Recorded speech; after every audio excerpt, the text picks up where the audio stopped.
All right, I'm going to do another first look. I just got this in. I've been extremely excited to check it out for some time after learning about it, I guess last year.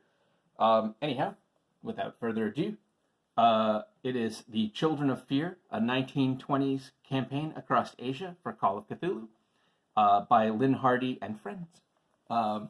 So, as anybody watching earlier videos might know, I have been getting more and more into the idea of running a Call of Cthulhu campaign. I'm going to bite off a smaller chunk by doing the relatively short pulp campaign, A Cold Fire Within, Cold Fire Within. At some point, I'm going to dip into this bad boy. I don't know when. It will happen. I will run this. I've also been recently giving some thought to Horror on the Orient Express again. I have a really crazy idea that I don't know if it's going to work to run Horror on the Orient Express. It may involve doing a great deal of reworking of ideas. We'll see. I don't know if that's going to work. But Children of Fear, this is a campaign set in Asia. I know that Lynn Hardy has done a lot to make this not so let's not beat around the bush, racist. The way that a lot of pulp stories and movies and such that were set in Asia or featured Asian characters from the 1930s, 1920s, all that sort of thing, where there was a lot of weird exoticism and racism and all of that sort of thing. And anyhow, yet this is getting into some pretty dark and strange territory from what I understand. And I haven't looked inside of this. I've seen a couple of other unboxings, so I'm not going in completely blind. There is some artwork, I think, that's rather intense, so, be warned. I'm just going to do a quick flip through. I'm not going to focus on any pages. I haven't read this. I don't know a great deal about the story, but I'm very interested. I'm very interested in the time and the region. I feel like in gaming, there's been a tendency, again, to sort of exoticize a lot of these places and not look at them as living, breathing places with people living normal lives, maybe different lives from what people in the 1920s in New York City were living, maybe, but, Shanghai wasn't so different. Some of these other places weren't so different. They just, in our popular culture, they were because people didn't want to bother to learn about other places.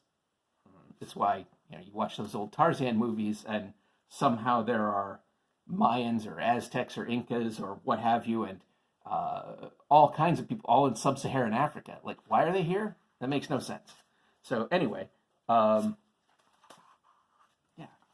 this is a gorgeous book. Everything I've heard about it is that it's super well researched. Going to China. I feel like there's a lot of information. I believe that looks like a lot of NPCs, clues, the whole bit. A lot in China here. From what I understand, there is information for leaning this toward pulp, which I find interesting. I'm curious to see how that'll play out.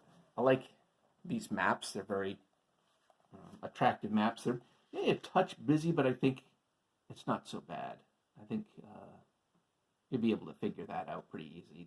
They're giving some fairly simple directions, so I like that. It's a good looking map. I love the use of photography. I've really been enjoying the old photos, but there's also excellent artwork, so both are very nice. Of course, we have the new industry standard, which I love, the bookmark, more maps. Looks like moving on to India.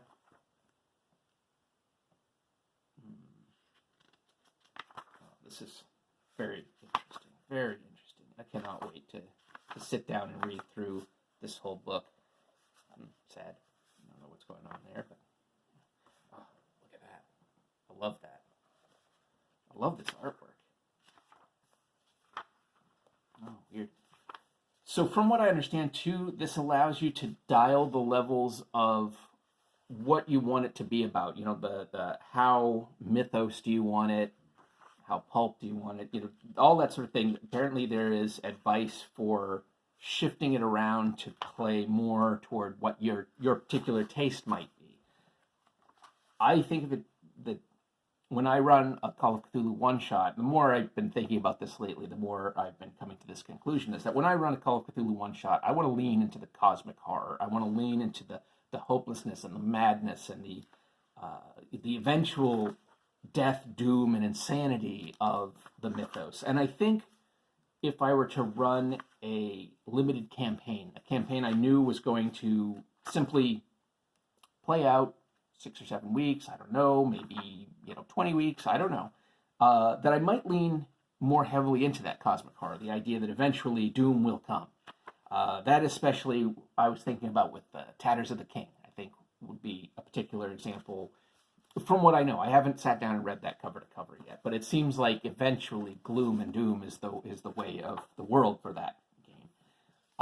But if I were going to run a longer term game, and by that I'm thinking too, even limited campaigns like Mask of Nyarlathotep, but ones that are quite long, I think I might lean heavily into the pulp, away from the doom and more into the, I don't want to say goofy because that sounds pejorative and that's not what I intend, but the surreal, the strange, the exciting, again, punching deep ones off the top of a Zeppelin. I always think of things like that, it's got to have a Zeppelin in it, of course.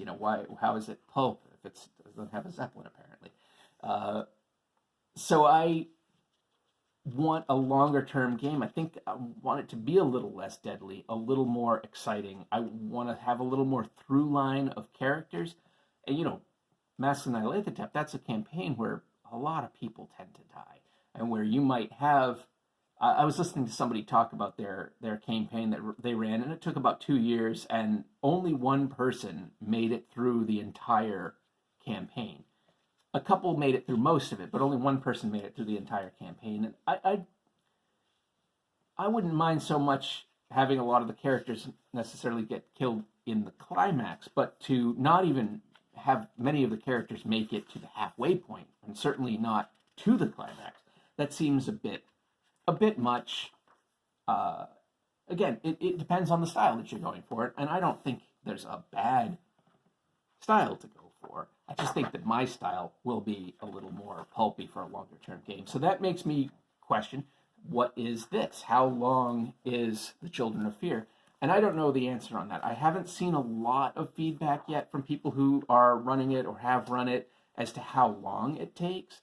That makes me worry a little, maybe, that it is quite a bit longer, although I have heard some early implication that even though this is quite exhaustive and has a great deal of information and a lot to go on, that it may not actually play out in quite so many sessions as, say, an Horror in the Orient Express or Mask of Nyarlathotep. Boy, it is just a gorgeous book. I'm very, very excited to check into this, and I know it's got the usual, a whole bunch of handouts in the back and maps and all sorts of things. I like pre-generated investigators. The more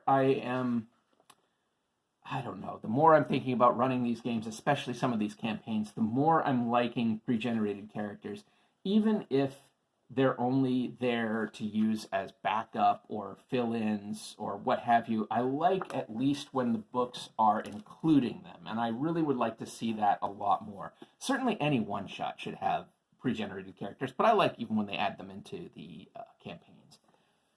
So anyhow, we'll see. Going to give this a read. Very excited to check this out. Very glad to put this on the shelf next to some of my other new Call of Cthulhu 7th edition acquisitions. I really feel like I've gone a little bit crazy with 7th edition recently, especially considering I haven't really been running it, what with the way the world is right now.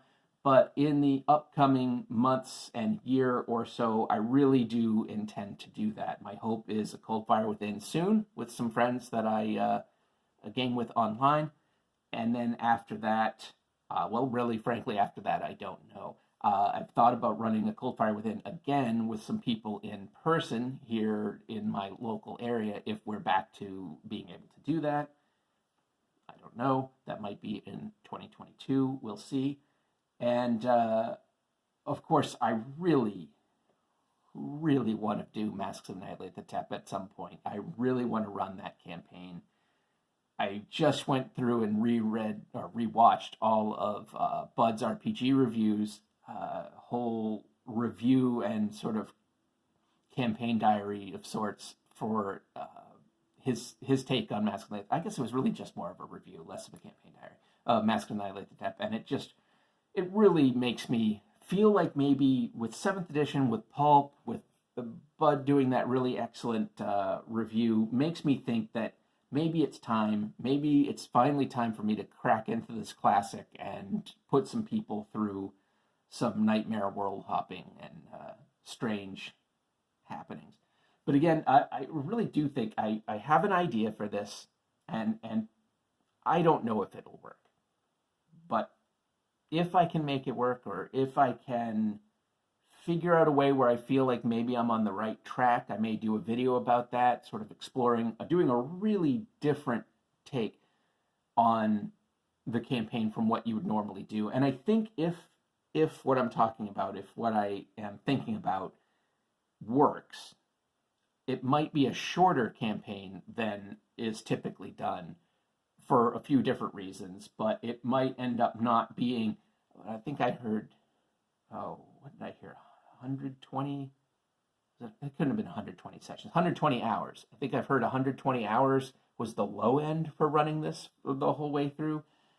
That's a lot. That is a lot. And I think Masks is even more. So, so I don't know if what I'm thinking about would knock it down so much, but maybe down to the 80 hours or something like that. We'll see. I don't know if I'm going to do that or not. I don't know if it's going to work the way I think it might. So we'll see. I'll revisit that probably in 2022. Anyhow, that's Children of Fear. This looks very cool. I'm very excited about checking this out. I also like that it takes place in 1923, which I believe is the same year. I don't know if it says it on the back of this, but I believe that Horror on the Orient Express is also 1923. Yeah, I don't see it on the back here, but I believe that's the case. So I kind of like the earlier campaigns with the idea that maybe at some point, and this might be crazy, but maybe at some point, I'll try my hand at running, say, Children of Fear or Horror on the Orient Express, and then if anybody survives those might be sort of the more mature and experienced characters that help to start people down the path to Mask of Annihilate the Tep or something like that. I don't know. That is probably biting off way too much, way more than I could chew at this point. But, we'll see. All right, that's all I've got for today. The usual, please like, subscribe, all that stuff. Check out my links below. You'll see some stuff that I wrote. I now have affiliate links for some of the products that I talk about. You can check that out below. Yeah, take care, all.